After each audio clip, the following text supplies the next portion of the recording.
Journalism is cheap and ugly. It has been since forever. Headline headline grabbing articles, um, just to create sales and attention, but at the detriment of someone's career and livelihood. And sometimes, the risk to their life in general, because some people will take matters into their own hands, maybe often based on loose evidence. But also the victim themselves, the person who's going through that torment and hell, may find life too hard. There's recently in the UK the issue with Phillip Schofield, which I think is completely blown out of proportion, unless I'm missing something special. Um, it just seems to be people just want to make someone a villain, over exaggerate everything to the point where it's normalized, just to bring someone down to lift themselves up. That's how it all is, isn't it? With journalism, like I said, it's cheap and ugly. It's disgusting, and it's something I've always had a problem with, because I think if you spend that same time and energy creating positive articles, the world becomes a better place, I think. But I think the idea of ruining someone's career is just deplorable. From what I can understand, if you go through phases with Philip Schofield, for so long he was married, but it turns out he's gay, and he hid that. He hid that from his family and from the world. But it's his own private life. So it's not that. I guess it's not an easy thing to disclose. But I think people took exception to that. So when you look at the current situation in his life, I think a lot of it stems from that. I think they see that as a bit of dishonesty, whereas back not too long ago, you probably couldn't come out, and maybe it is something yet stigmatized and yet to hide from. On the other side of that, he's got a brother who has been, arrested and put in jail for. I can't remember what it was for. I think it's like child. I can't remember the term is now. Maybe with a minor, but that's got nothing to do with him. That's a family. That's a family mate. You can't be held responsible or accountable for someone else. That's crazy. Just because you're blood related to someone doesn't mean you can have the same traits and characteristics as them. And even so, if you haven't done anything wrong. But I feel again, I think he's been stigmatized because of these two things, and now it's turned out that he was having a relationship with someone at the production company who was younger than him. But he met when they were a bit younger. But there's two sides. You can't always blame the person who has the higher status and say the other parties are always innocent, because that's not how it all works. You get in a relationship with someone, even if you're coerced, that's still a decision you make. You still have to bear responsibility for any part in something.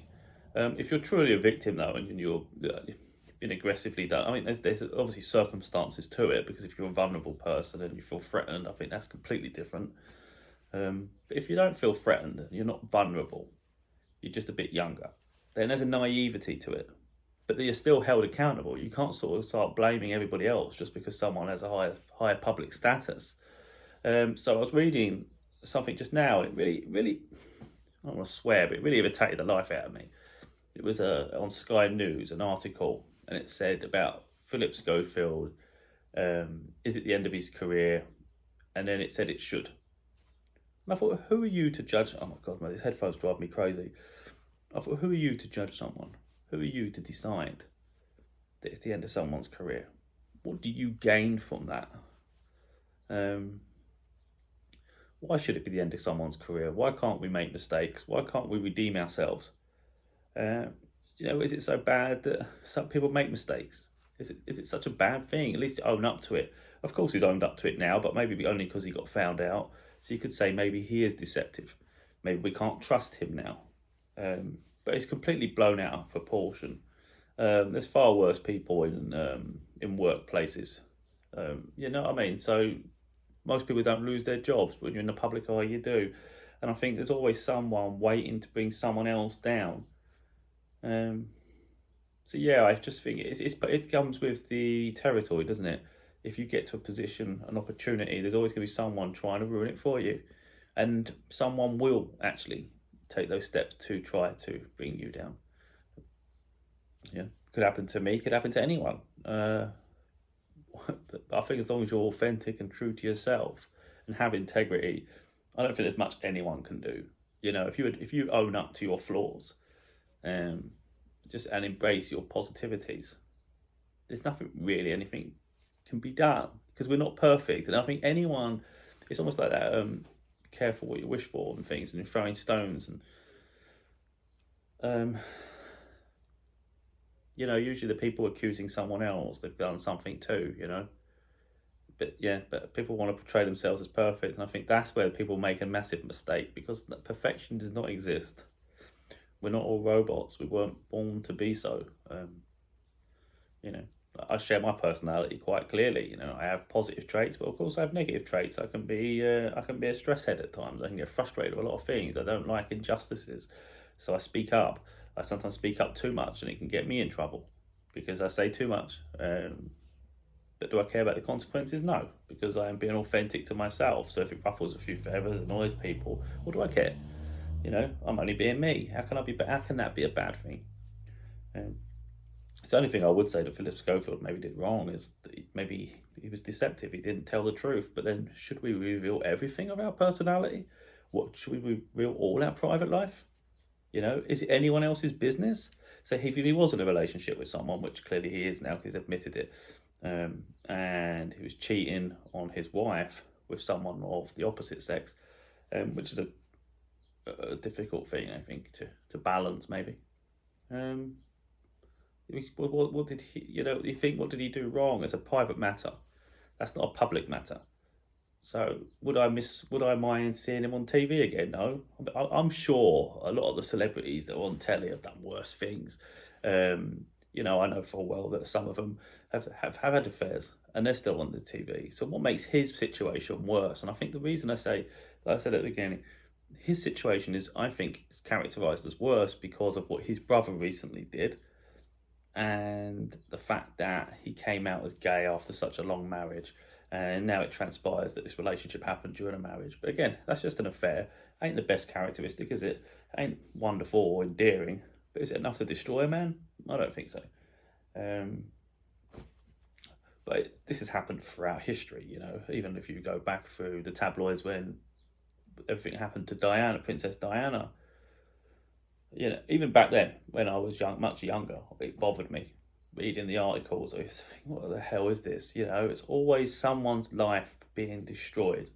And these people get to write these articles, and then they get to move on with their life and find someone else to target. And then they just call it journalism. It's pathetic. It's deplorable, and lives get ruined for it. I mean, you could find similarities in the books I wrote about my daughter, where I'm having to fight against her mother continuously, but I'm doing that for justice, to change perceptions and change behaviours, and prioritise children. Me and my daughter have been inseparable for her whole life. Even now, we're still incredibly close, but yeah, we haven't seen each other for a long time. I think like 5 months at this point, and it shouldn't even happen. But her mother was difficult at every turn. She wields power because she can. But I don't reveal her name publicly, or her face or identity. None of that is public. But it's deplorable, you know. She picks holidays on purpose when she knows I've got to say his headphones.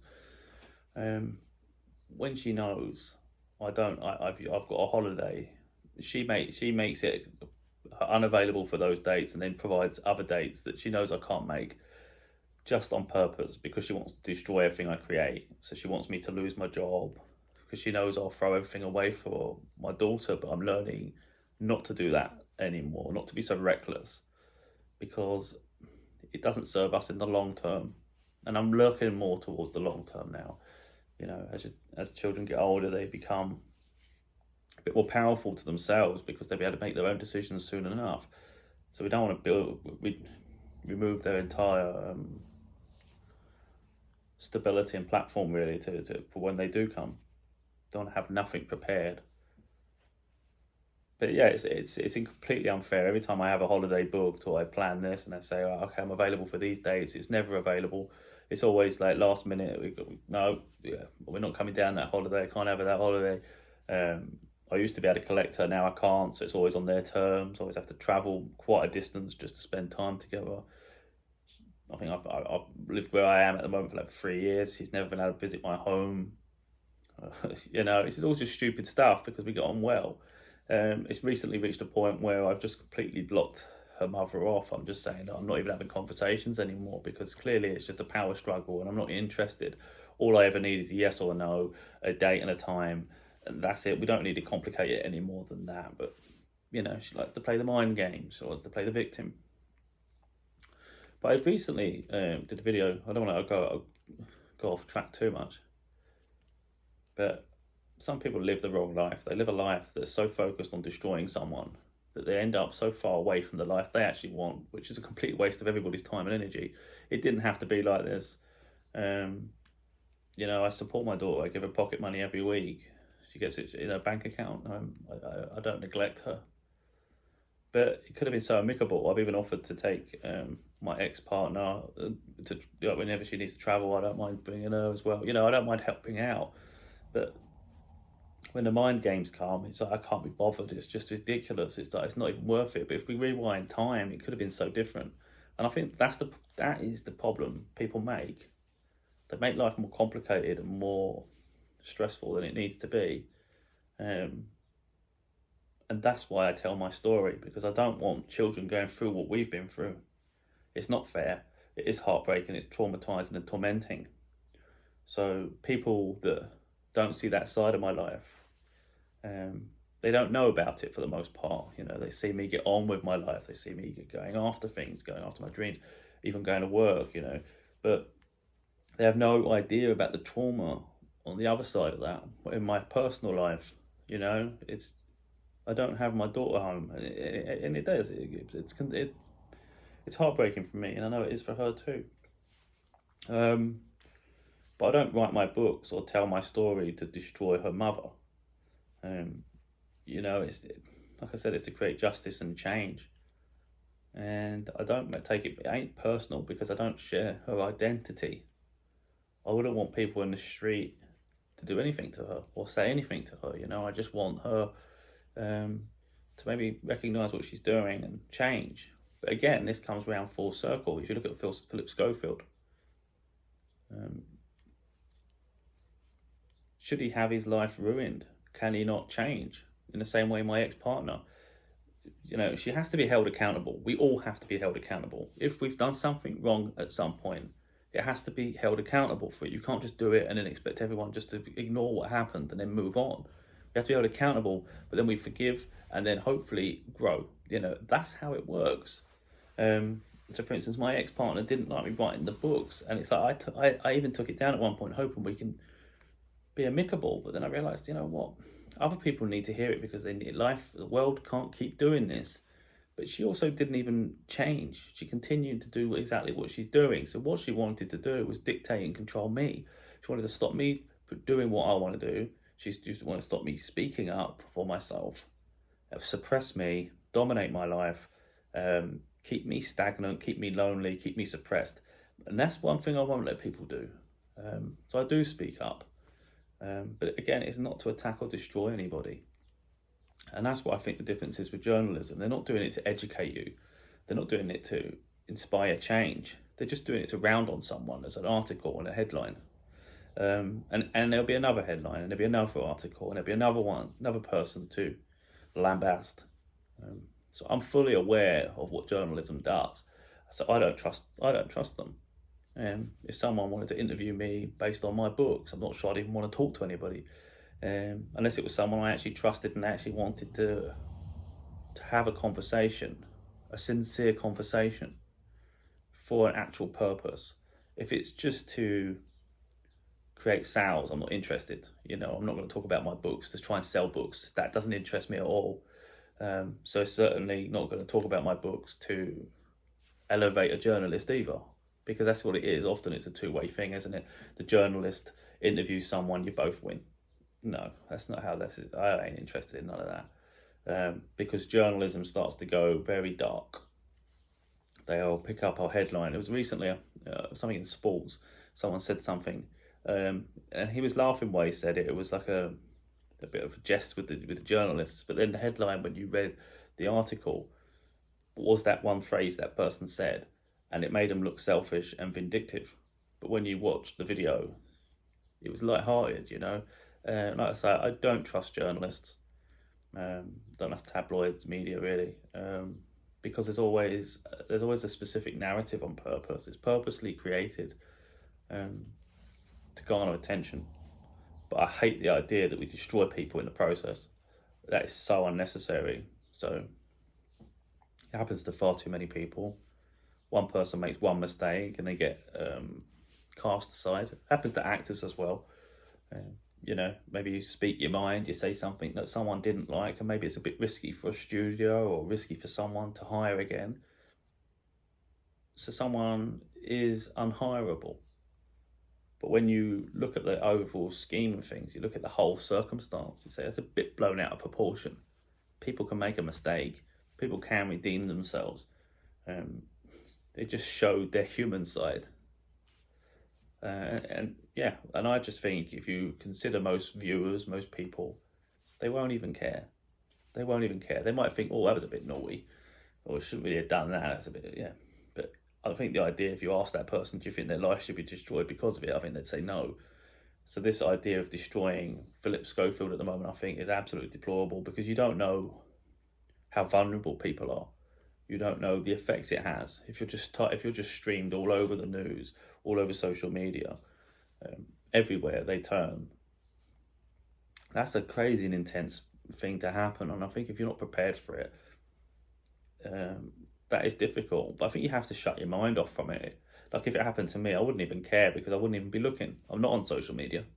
I don't care what the news has to say, because I have no respect for the news. I think that's important. You know, if a journalist was talking about me, what do I care? What do I care? They ain't gonna get their facts straight, are they? This is what they do. They'll talk to people who they can get a sensational article from, with no fact finding. So they wouldn't even take anything I say into account.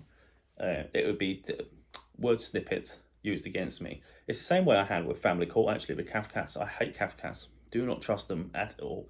I would never trust them again. They are vindictive as well. And there was recently a news report about how they failed. They had their failings when something happened to a child. But again, they pass it off as something else. They don't take responsibility either. And they have a huge say in the welfare of children with the family courts in the UK. But that is something that really needs to change as Kafkas. I don't want to go too far off topic here, you know. But yeah, they took certain parts of what I said in a sentence and used that in the court to fit a narrative that they had. So they spoke to the mother first. It's a bit like the way news works, really. They spoke to the mother first, already had sort of a storyline built in their mind.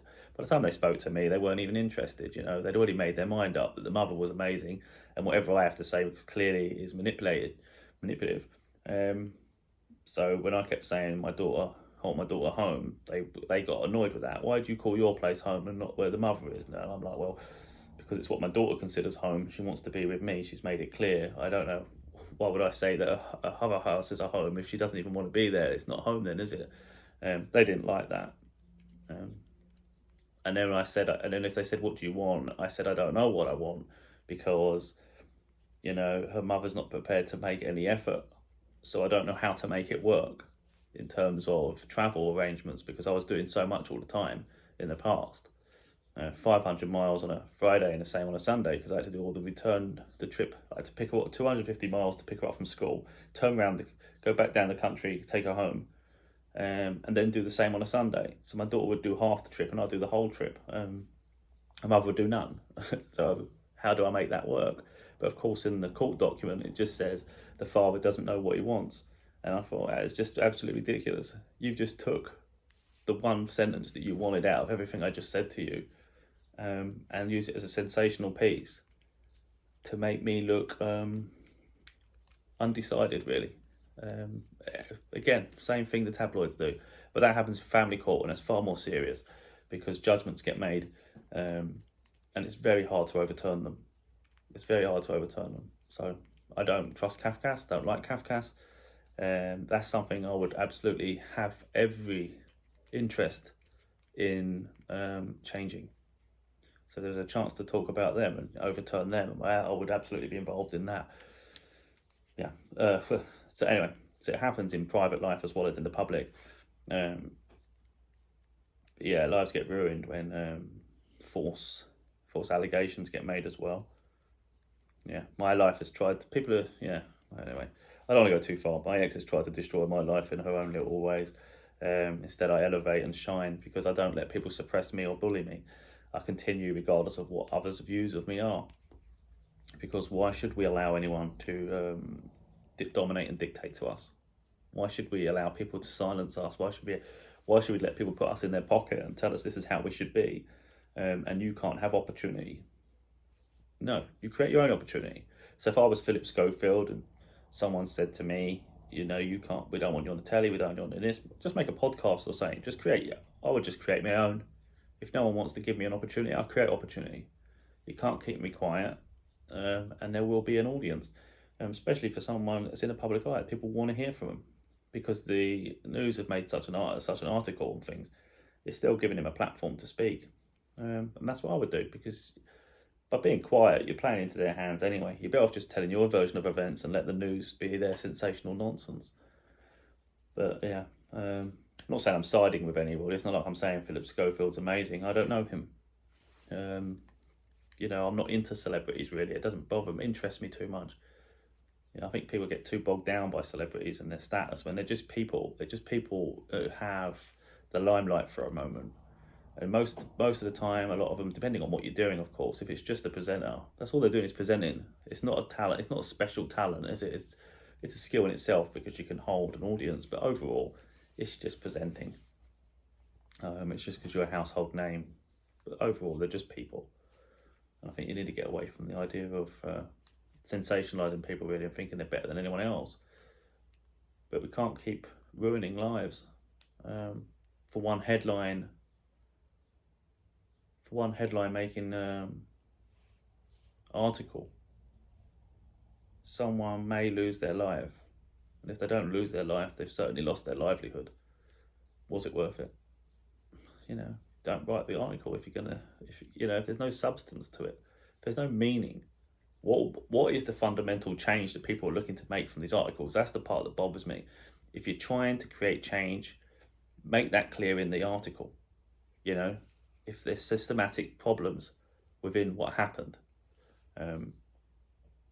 So let's say there's, like it has in history, you know, historical problems have been, isn't there? There's been abuse of children in where people have had positions of power. That's important. Let's get that in the limelight. Yes, if that's happened, let's make that the story, because that's what needs to change. But if it's just to destroy a life for the sake of destroying a life with no substance to it, what's the point of that? What's the point of that? Don't gain my respect for that, for certain. I'm someone that likes to speak up, but I like to speak up for a purpose. I don't like to just speak up to destroy someone. I don't just pick someone's name out of a hat and start rounding on them, you know. What's the point of that? Yeah, anyway, that's my little moment really. I just see the article on him and I just thought, this is a joke.